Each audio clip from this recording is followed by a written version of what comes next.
Hello everyone.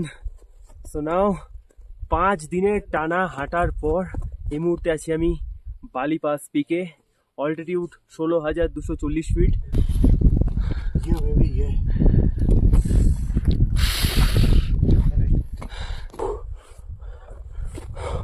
Thanks ভাই। So finally অনেক চড়াই কমপ্লিট করার পর আমরা চলে এসেছি বেস ক্যাম্পে। এই যে বোল্ডার জোনটা যেটা তোমরা ওঠার সময় দেখেছিলে, এটা চড়াটা যতটাই ডিফিকাল্ট, নামাটাও তার থেকে বেশি ডিফিকাল্ট। তোমাদের কাছে এইরকম জায়গায় দুটো অপশান থাকবে, এক আইস ফিল্ডের উপর দিয়ে চলা, দুই এই ঝুড়ো পাথরের উপর দিয়ে চলা। ট্রুলি স্পিকিং দুটোই খুব ডেঞ্জারাস। আগে এইটা পড়তে হবে, নাহলে এর উপরে চলা খুব ডিফিকাল্ট হয়ে যাবে। এতদিন এত কষ্টের পর ফাইনালি আমি বালি পাস পিকে দাঁড়িয়ে আছি। ওফ, Har Har Mahadev. Thank you so much. Of,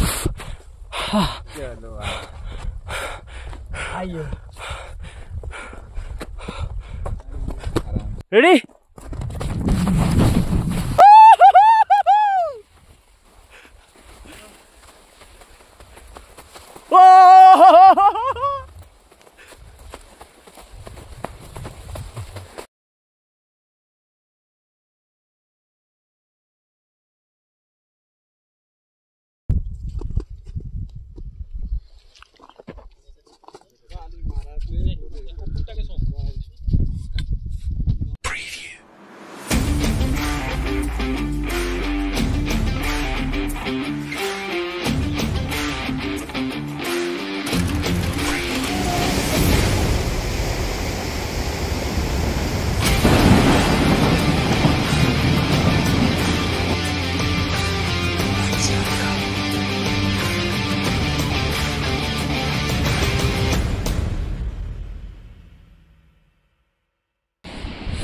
good morning everyone.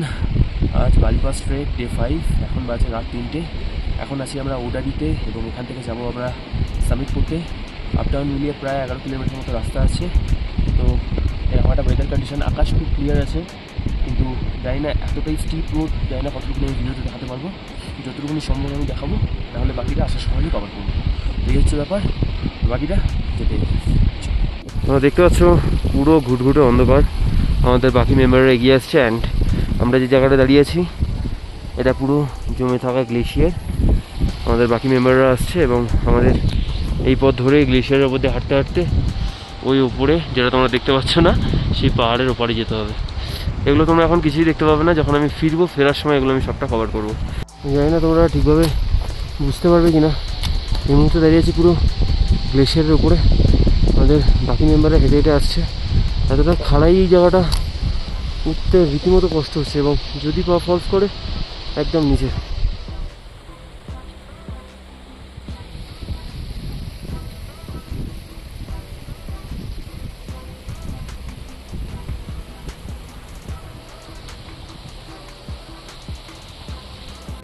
অনেকটা উপরে চলে এসেছি আমরা।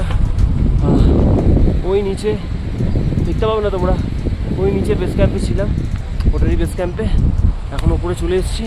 দিনের আলো প্রায় ফুটেই গেছে এবং এই রাস্তা বরাবর আমাদের এগিয়ে যেতে হবে বালি পাস বেস ক্যাম্পের দিকে এবং ওখানে আমাদের সামিট করতে হবে। পুরো চারিপাশে দেখতে তোমরা গ্লেশিয়ারে ঘেরা আর প্রচণ্ড পরিমাণে হাওয়া বইছে। আর এই রাস্তাটা পুরোটাই খুব স্টিফ ছিল। আপাতত এইটুকু, সামনে দেখা যাক কী অপেক্ষা করছে আমাদের জন্য। দিনের আলো ফুটেই গেছে একদম। আর সামনে তোমরা যে রিজ লাইনটা দেখতে পাচ্ছ, এই লাইন বরাবর আমাদের এগিয়ে যেতে হবে বেস ক্যাম্পের থেকে। সামনে থেকে গ্লেশিয়ারের অসম্ভব ঠান্ডা হাওয়া আছড়ে পড়ছে ওর মুখে, বাট এই অসাধারণ একটা ওয়েদার, আকাশ পুরো পরিষ্কার, এই গোটা জার্নিটার একটা আলাদা মাত্রা যোগ করে দিচ্ছে। সো প্রায় 2 কিলোমিটার মতো চলে এসেছি।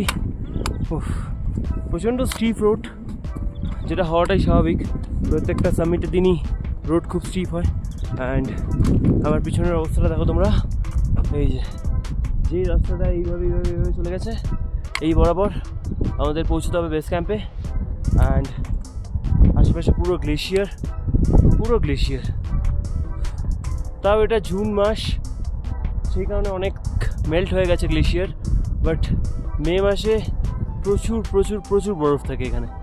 অ্যান্ড জাস্ট ওদিকে সানরাইজ হচ্ছে, তো অসম্ভব একটা সুন্দর মুহূর্তের সাক্ষী হচ্ছে। প্রায় অনেকটা কভার করে ফেলেছি আমি, অ্যান্ড আমাদের বাকি মেম্বাররা আসছে সেই দূরে। আর উল্টো দিকের রেঞ্জটা দেখো, জাস্ট অসাধারণ একটা বিউটি ক্রিয়েট হচ্ছে আমার চোখের সামনে। অপূর্ব। এখন যে জায়গাটায় আছি আমি তোমাদের ভাষায় প্রকাশ করতে পারবো না এটা ঠিক কতটা খাড়াই, ক্যামেরার অ্যাঙ্গেলে বোঝানো সম্ভব না, বাট প্রচণ্ড প্রচণ্ড প্রচণ্ড পরিমাণে খাড়াই এই জায়গাটা। ট্রুলি স্পিকিং আমি তোমাদের ভাষায় বর্ণনা করতে পারবো না এই জায়গাটা ঠিক কতটা ডিফিকাল্ট। প্রচণ্ড আনস্টেবল একটা জায়গা, ঝুড়ো পাথর এবং ধুলোতে ভর্তি। আশপাশটা তোমরা দেখে নাও, এই যে আমার পিছনে রাস্তাটা দেখতে পাচ্ছ তোমরা, এই যে এই বরাবর যে রাস্তাটা এরকম পুরোটা খাড়াই, এরকম এইখান দিয়ে আমাদের হেঁটে যেতে হচ্ছে। অ্যান্ড এখান থেকে যদি একবার কেউ পড়ে, এখানে ভুলের কোনো ক্ষমা নেই। ফাইনালি অনেকটা কষ্ট করার পর একটা লাইন ক্রস করতে পেরেছি। ওই যে দূরে দেখছো হেঁটে হেঁটে আসছে আমাদের বাকি গ্রুপ মেম্বার, অ্যান্ড আরও একটা অপেক্ষা করছে আমাদের জন্য। দেখে মনে হচ্ছে খুব ফ্ল্যাট, বাট একদমই না, এটাও খাড়াই একদম। তো ফাইনালি অনেক চড়াই কমপ্লিট করার পর আমরা চলে এসেছি বেস ক্যাম্পে। অ্যান্ড ওই যে উপরে লাইনটা দেখছো, ওখানে আমাদের সাবমিট করতে যেতে হবে, বাট তার আগে এইটা পড়তে হবে, নাহলে এর উপরে চলা খুব ডিফিকাল্ট হয়ে যাবে।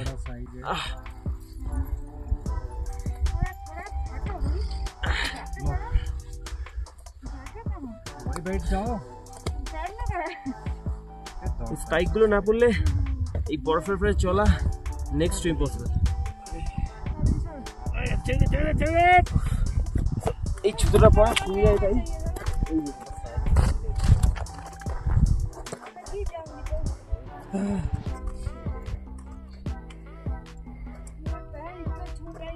পাস হিট করার কোনো চান্সেস নেই, এই কারণে এটা পড়া হয়। আইস ফিল্ডের ওপরে হাঁটা এবং মরুভূমিতে হাঁটা দুটো প্রায় একই জিনিস, খালি পার্থক্য এটাই, একটায় গরম এবং অন্যটায় ঠান্ডা। তুমি তোমার চোখ দিয়ে কখনো বুঝতে পারবে না যে তোমাকে ঠিক কতটা দূরে যেতে হবে। তুমি সামনেই দেখতে পাচ্ছ যে হ্যাঁ অত দূর অব্দি আমায় যেতে হবে, কিন্তু এর মাঝখানে যে কত কিলোমিটার লুকিয়ে আছে সেটা চোখ দিয়ে মাপা অসম্ভব প্রায়। দেখতে দেখতে আমরা চলে এলাম ট্রেক দ্য হিমালয়াসের ক্যাম্প সাইটের কাছে। এখান থেকে প্রায় আরও 2 কিলোমিটার দূরে বালিপাস। ফাইনালি আমি চলে এসেছি বালিপাস বেস ক্যাম্পে। আমার পিছনে এই যে লাল কালারের যেটা দেখতে পাচ্ছ, এটা TTH এর ক্যাম্প সাইট, অ্যান্ড ওইটা হলো বালিপাস পিক। ওখানে যেতে হবে এই রাস্তা বরাবর, যেটা পুরোটাই গ্লেশিয়ারের উপর। মারাত্মক লেভেলের অ্যাডভেঞ্চার, অ্যান্ড ওয়েদারও অসম্ভব সুন্দর, অসম্ভব সুন্দর, পুরো ক্লিয়ার স্কাই, অ্যান্ড পিছনে স্বর্গরোহিণী একদম মাথা তুলে দাঁড়িয়ে আছে।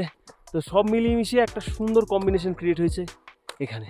এই হলো পুরো আইস ফিল্ডটা, সামনে স্বর্গরোহিণী এবং বাকিরা হেঁটে হেঁটে আসছে।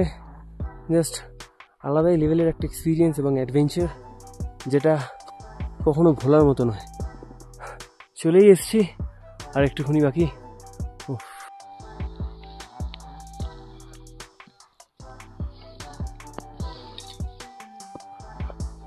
অসাধারণ অসাধারণ।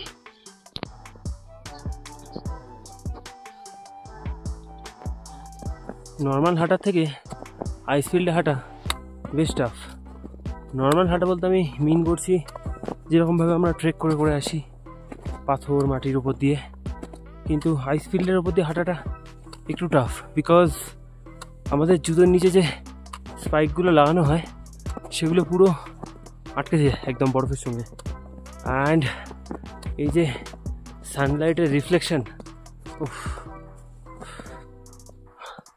বিশাল বিশাল রিফ্লেক্ট করে চোখে, প্রচণ্ড অসুবিধা হয় হাঁটতে। আর তার মধ্যে ঠান্ডা তো আছেই, ঠান্ডা হাওয়া এসব তো আছেই। এই জিনিসটার কথা আমি বলছিলাম, একটু পায়ের দিকে দেখি উজ্জ্বলদা, যে আইস ফিল্ডে হাঁটা কেন এতটা টাফ। এই যে আমাদের নিচে যে ইয়েটা দেওয়া থাকে, স্পাইকগুলো আমরা লাগিয়েছি, সেগুলো পুরো বিথে যায়, যেটা নর্মালি হাঁটার সময় হয় না। প্রত্যেকটা স্টেপে দেয় এটাকে টেনে আবার তুলতে হয় আলাদা করে, তো এই কারণে পায়ের একটু বেশি স্ট্রেংথ লাগে। ভয়ঙ্কর লেভেলের খাড়াই এই জায়গাটা। উফ, পা কোনোরকমভাবে গ্রিপ করা যাচ্ছে না, অসম্ভব লেভেলের চড়াই জায়গাটা, অসম্ভব লেভেলের চড়াই। এই দেখো, উফ, সেই লেভেলের খাড়াই একদম, পা গ্রিপ করা লিটারালি ইম্পসিবল হয়ে যাচ্ছে। উফ, পুরো আইস ফিল্ড। প্রচুর প্রচুর প্রচুর চড়াই। আমার পিছনে যেটা দেখছো লিটারালি প্রচুর খাড়াই জায়গাটা, অ্যান্ড প্রায় 85% বা 90% বলতে পারো চলে এসেছি। ওই দূরেরটা হলো পিক, ওখানেই যেতে হবে, রাস্তা দেখা যাচ্ছে। বরফের উপর দিয়ে চলা খুব ডিফিকাল্ট হয়ে যাচ্ছে, কজ রোদের টেম্পারেচার একটু বেড়ে গেছে এবং আইস মেল্ট হওয়া শুরু হয়ে গেছে, সো হাঁটতে খুব অসুবিধা হচ্ছে। এবং বাকি মেম্বারদের দেখো, প্রচুর খাড়াই এই রাস্তাটা। আমি সবাইকে রেকমেন্ড করবো, যারা সাবমিট করবে তারা যত পারবে আর্লি মর্নিং বেরোবে, না হলে প্রচুর বার পা ফলস খাবে। এই আইস ফিল্ড ক্রস করে এসে এরকম একটা জায়গা পাবে তোমরা, যদি এরকম সময় আসো।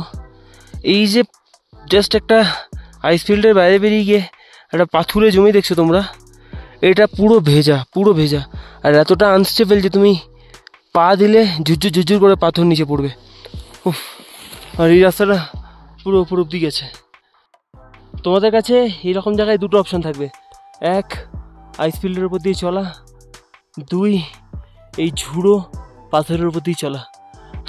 ট্রুলি স্পিকিং দুটোই খুব ডেঞ্জারাস। সেই দূরের আইস ফিল্ড ক্রস করে, বোল্ডার জোন ক্রস করে ফাইনালি আমি চলে এসেছি ওপরে। আর এখান দিয়ে ভিউটা দেখো তোমরা, ওফ ভাই সাহ। আর একটু বাকি, ওই যে ওই জায়গাটা একটু টাফ, জানি না ভিডিও করতে পারবো কিনা, কারণ দুদিকেই একদম পড়লেই সব শেষ, এপারে পড়লেও সব শেষ, এপারে পড়লেও সব শেষ। ইভেন ওখানে রোপও দেওয়া আছে, যতটা পারবো করার চেষ্টা করবো, কারণ প্রচণ্ড লাইফ রিস্ক ওখানে। এই যে আমি রিজ লাইন বরাবর হেঁটে চলেছিলাম, আমার ডান দিক এবং বাঁ দিক দুদিকেই সেই অর্থে কিছু ছিল না। ভিডিওতে দেখে মনে হতে পারে যে অনেকটা স্পেস আছে, বাট এটা ক্যামেরার অ্যাঙ্গেলের জন্য, বাট সেই অর্থে ওখানে কোনো স্পেসই ছিল না। আর যেহেতু রোদের তাপ বেড়ে গেছিলো, আইস মেল্ট হওয়া শুরু হয়ে গেছিলো। জানি না কতটা ঠিকভাবে করতে পারবো, কারণ এই জায়গাটা খুব রিস্কি। এই দেখো, এদিকেও খাদ এবং এদিকেও, তো দেখা যাক কতটুকুনি কি করতে পারি। হ্যাঁ, বড্ড চ্যালেঞ্জিং ছিল এই জায়গাটা, কারণ আমার পিঠে ছিল ব্যাগ, আমার এক হাতে ট্রাইপড, তাতে ফোন লাগানো যে ভিডিওটা তোমরা দেখছো, অন্য হাতে স্টিক, এবং সেই স্টিকের সঙ্গেই দড়িটাকে পেঁচিয়ে নিয়ে আমি হেঁটে চলেছিলাম ওপর দিকে। মারাত্মক রিস্ক, আমার এক হাতে রোপ ধরে আছে আমি ব্যালেন্স হিসেবে, প্রচুর রিস্ক। তোমাদের একটা মজার ঘটনা বলি, যখন আমরা হাই অল্টিটিউড ট্রেক করি সেই সময় উপরে অক্সিজেন লেভেল অনেকটাই কম থাকে, সেক্ষেত্রে ব্রেন অবধি অক্সিজেন কিন্তু খুব কম পৌঁছয়। এবার যেহেতু ব্রেন অবধি অক্সিজেন কম পৌঁছয়, সেক্ষেত্রে ব্রেনের মাল্টিটাস্কিং করার ক্ষমতাটা একটু কমে যায়। আমার সঙ্গেও তাই হয়েছিল, কারণ আমি প্রত্যেক দিন 3 ঘন্টা 4 ঘন্টা কন্টিনিউ আমি ভ্লগে বকতে থাকি, তো এক্ষেত্রে আমার ব্রেন অবধি অক্সিজেন কম পৌঁছয়। সেই জন্যই এইখানে দাঁড়িয়ে আমার মাথায় খালি একটা জিনিসই ফোকাস ছিল, যে আমাকে এনি হাউ এনি কস্ট ওপর অবধি পৌঁছতে হবে। আমার ক্যামেরা অ্যাঙ্গেল কী অবস্থায় আছে, আমার কী কী দেখানো দরকার, সেগুলো আমার মাথাতেই আসেনি। পরে আমি এগুলো রিয়েলাইজ করেছিলাম, এবং শুধু এটা এইবারে না, এটা অনেকবারই হয়েছে। আর এই জিনিসটা শুধু আমার একার সাথে না, এই জিনিসটা সবার সাথে হয়। এই কারণে তোমরা ট্রেকিংয়ের সেই অর্থে কোনো ভ্লগ দেখতে পাবে না, যেগুলো দেখতে পারবে সেগুলো হলো ডকুমেন্টারি।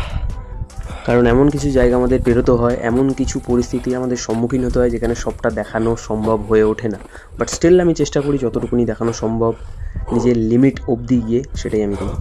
থ্যাঙ্কস ভাই, হেল্প করছে আমায় ওঠার জন্য।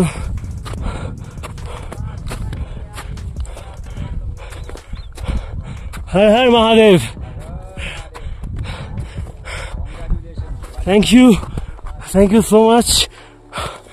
Oh.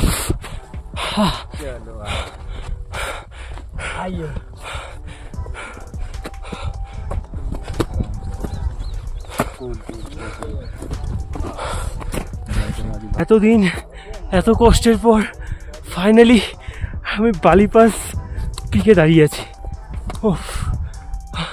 আমার মনে হয় না যেভাবে আমি তোমাদের ভিডিও করে দেখালাম এরকম লাইভ রিস্ক নিয়ে কেউ এই রিজ লাইনে ভিডিও করে এখনো অবধি তোমাদের দেখিয়েছে। অন্তত আমি তো দেখিনি। পুরো খাড়াই সেখান থেকে ভিডিও করা, এক হাতে রোপ ধরা, স্টিক ধরা, পিঠে ব্যাগ, ঠান্ডা হাওয়া মেনটেন করা খুব ডিফিকাল্ট ছিল। সো দেখতে পাচ্ছ তোমরা, চলে এসেছি একদম বালিপাস পিকে। আমি ব্যাক ক্যামেরাটা অন করে পুরো 360 ডিগ্রি ভিউ তোমাদের দেখাচ্ছি।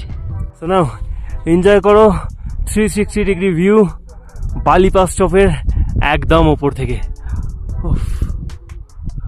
সামনে পুরো রেঞ্জগুলো দেখা যাচ্ছে এবং বুক চিতিয়ে দাঁড়িয়ে আছে স্বর্গরোহিণী। অ্যান্ড ভিউ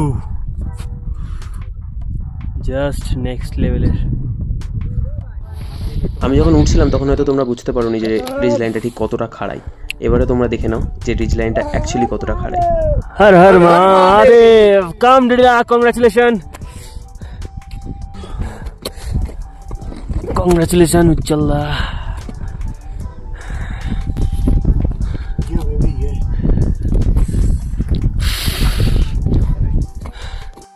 5-6 দিন ধরে কষ্টকর এবং একই সঙ্গে অ্যাডভেঞ্চারাস একটা জার্নি করার পর যখন চোখের সামনে এরকম একটা ভিউ দেখতে পাই তখন মনে হয় যে না, কিছু একটা করলাম, কষ্ট করাটা সার্থক। আর এখানে দাঁড়িয়ে যদি ইন্ডিয়ার ফ্ল্যাগ না ওড়াতে পারলাম তাহলে কি করলাম।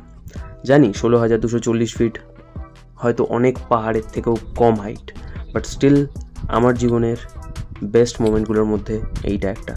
হয়তো আগামী দিনে উচ্চতা আরও বাড়তে থাকবে, কিন্তু প্রত্যেকটা উচ্চতায় পৌঁছানোর যে গল্পটা সেটা আষ্টে পৃষ্ঠে জড়িয়ে থাকবে আমার জীবনের সঙ্গে, কারণ এই জার্নিটা সম্পূর্ণ আমার। হ্যালো এভরিওয়ান, সো নাও 5 দিনের টানা হাঁটার পর এই মুহূর্তে আছি আমি বালিপাস পিকে। Altitude 16,240 fit. এই 5 দিনে প্রচুর অ্যাডভেঞ্চার ছিল, প্রচুর থ্রিল ছিল, আলাদাই একটা এক্সপিরিয়েন্স। অ্যান্ড আমার পিছনে আমরা দেখতে পাচ্ছি জাস্ট সেই লেভেলের একটা ভিউ। আর এটা আনএক্সপেক্টেড ছিল আমাদের কাছে যে এরকম একটা সুন্দর ওয়েদার পাবো। তো এই গোটা 5 দিনের জার্নিতে প্রচুর অ্যাডভেঞ্চার আছে, প্রচুর থ্রিল আছে, প্রচুর মজা আছে। তো তোমরা যারা আমার ব্লগ দেখো বা দেখতে ভালোবাসো বা ডেইলি বেসিস ফলো করো, পুরো এপিসোড ওয়াইজ বালিপাসের ব্লগ করা আছে, গিয়ে দেখো, প্রচুর অ্যাডভেঞ্চার আছে। আর আমি তোমাদের একবার 360 ডিগ্রি ভিডিওটা দেখিয়ে দিচ্ছি। এই দেখো, এইদিকে হলো এটা হলো স্বর্গরোহিণী এবং তার পুরো রেঞ্জ আলাদাই। এই নিচটা দেখো তোমরা, নিচটা পুরো আইস ফিল্ড, এটা ক্রস করে আমাদের আসতে হয়েছে। অ্যান্ড ওই যে সব থেকে ডেঞ্জার পার্ট, ওই বোল্ডার জোন, ওটা ক্রস করে আমাদের আসতে হয়েছিল।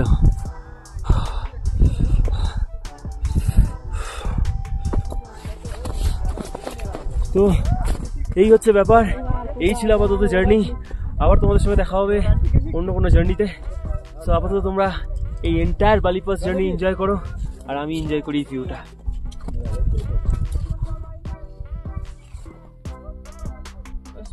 জাস্ট এখন এই রিজ লাইন ক্রস করে আমরা নেমে এলাম। একটা বড় দুর্ঘটনার হাত থেকে বাঁচলাম আমরা, এবং সেটা বাঁচালেও ডিডিদা। পড়ে যাচ্ছিল একজন, মানে ওই আর কি ঠিক সময়ে ঠিকভাবে হাতটা ধরে নিয়েছিল বলে, নাহলে ওই যে জায়গাটা তোমরা দেখছো ওইখান দিয়ে পুরো খুব বাজে দুর্ঘটনা ঘটতে পারতো। বাট ওঠার সময় যতটা না টাফ লেগেছিল, নামার সময় তার থেকেও বেশি ভয়ঙ্কর।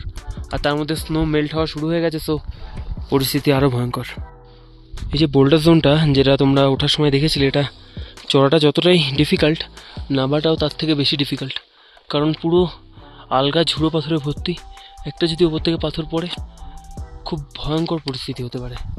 এবং তার মধ্যে আইস মেল্ট হচ্ছে, মাটি ভিজে গেছে, তো পাথর আরও লুজ হয়ে গেছে। এখনও আমাদের অনেকটা পথ যেতে হবে, দেখা যাক কী হয়।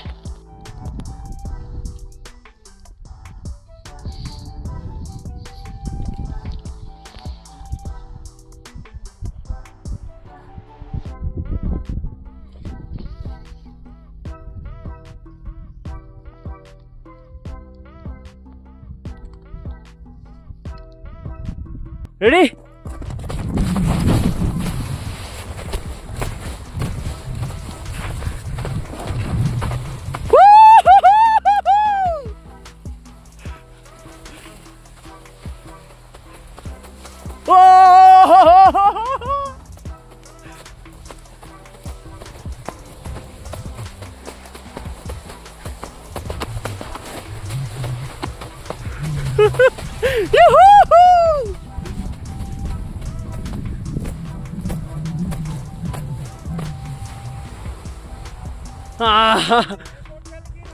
हाँ कि देखा ओ भाई সেরা এক্সপিরিয়েন্স ও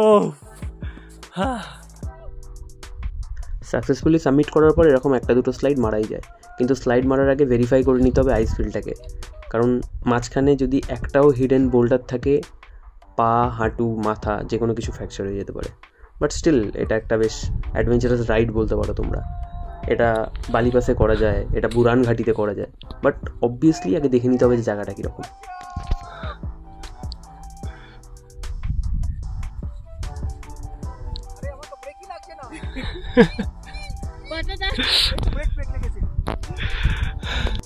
জাস্ট নেমে এলাম বালিপাস বেস ক্যাম্পে। এই যে বালিপাস বেস ক্যাম্প, অ্যান্ড পিছনে ওয়েদারটা দেখো জাস্ট তোমরা, পুরো ঘন কালো মেঘ এসছে। খারাপ পরিস্থিতি হতে পারে যে কোনো মুহূর্তে। আমি সবাইকে রেকমেন্ড করব যারা বালিপাস করবে ভাবছো, দেখো বিউটি তো আছেই, নো ডাউট বিউটি আছে, কিন্তু বিউটির প্রেমে পড়ে না এসে আগে যদি তোমাদের প্রিভিয়াস ট্রেক এক্সপিরিয়েন্স থাকে তবেই এসো। এবার প্রিভিয়াস ট্রেক এক্সপিরিয়েন্স মানে আমি বলতে চাইছি লাইক মডারেট বা মডারেট টু ডিফিকাল্ট যদি ট্রেক করে থাকো এর আগে তবেই বালিপাসে এসো, নাহলে কিন্তু খুব রিস্কি ট্রেক এটা।